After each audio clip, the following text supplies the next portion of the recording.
रामनगर के जंगल में एक बाज रहता था जिसका नाम जिम्मी था। एक बार उस जंगल में एक खूंखार बाज आ गया। वह जंगल के सभी कमजोर पंछी के बच्चों और अंडों को खाने लगा। सभी पंछी उससे डरने लगे। कुछ तो अपना घोंसला छोड़कर दूसरे जंगल चले गए। बाकी बचे हुए पंछी जिम्मी बाज के पास गए। जिम्मी दोस्त, हमारे जंगल में एक खूंखार बाज आ गया है। वह सभी पंछियों को जान से मार रहा है। ऐसी मुश्किल घड़ी में आप ही हमारी सहायता करें। अगर ऐसी बात है तो मैं तुम्हारी सहायता जरूर करूंगा। जिम्मी और उस खूंखार बाज की जबरदस्त लड़ाई होती है। जिम्मी को काफी चोट लग जाती है, लेकिन अंत में जिम्मी उस खूंखार बाज को मार देता है। इसी तरह वह सभी पंछियों की जान बचा लेता है। उसके बाद से ही सभी पंछी जिम्मी का सम्मान करने लगते हैं। जिम्मी भी सारी पंछियों को हर मुसीबत से बचाता है। ऐसे ही समय बीतता गया। जब जिम्मी बूढ़ा हो गया, वह भोजन तलाशने नहीं जा पाता था। तब बबलू कबूतर बाकी पंछियों से कहता है, देखो दोस्तों, हमारा हीरो, हमारा दोस्त जिम्मी बाज अब बूढ़ा हो गया है। वह अब भोजन तलाशने नहीं जा सकता।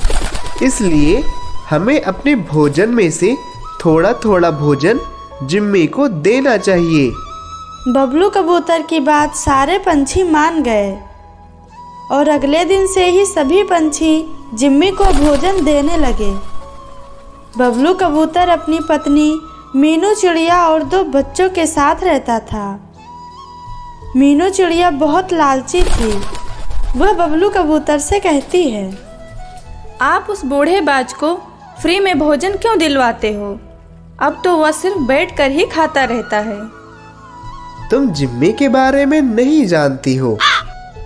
उसने अपने समय में हमारे परिवार वालों को कई मुसीबत से बचाया है, इसलिए मैं ऐसा कर रहा हूँ। तुम बेवकूफ़ हो।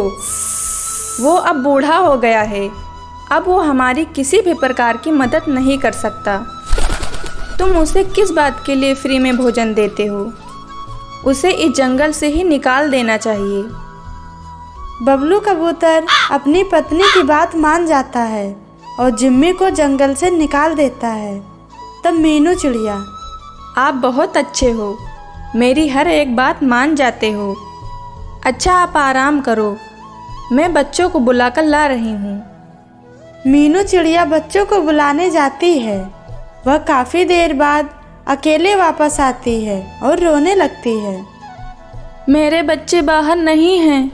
मैं उन्हें दूर दूर तक देख आई, लेकिन कहीं भी दिखाई नहीं दिए। ये कैसे हो सकता है? मेरे बच्चे कहाँ चले गए? मैं देखकर आता हूँ। बबलू कबूतर बाहर गया तो उसे एक चिड़िया रोती हुई दिखाई दी। वह उसके पास गया। क्या हुआ बहन, तुम क्यों रो रही हो? बबलू भैया, मेरे अंडे को कालिया नाग निगल गया। वह तुम्हारे घर के पास के बिल में रहता है। उस चिड़िया की बात से बबलू समझ गया कि उसके बच्चों को भी वही कालिया नाग निगल गया है। वह तुरंत जिम्मी बाज के पास गया। जिम्मी दोस्त, मुझे माफ कर दो। मैं अपनी पत्नी के बहकावे में आ गया था।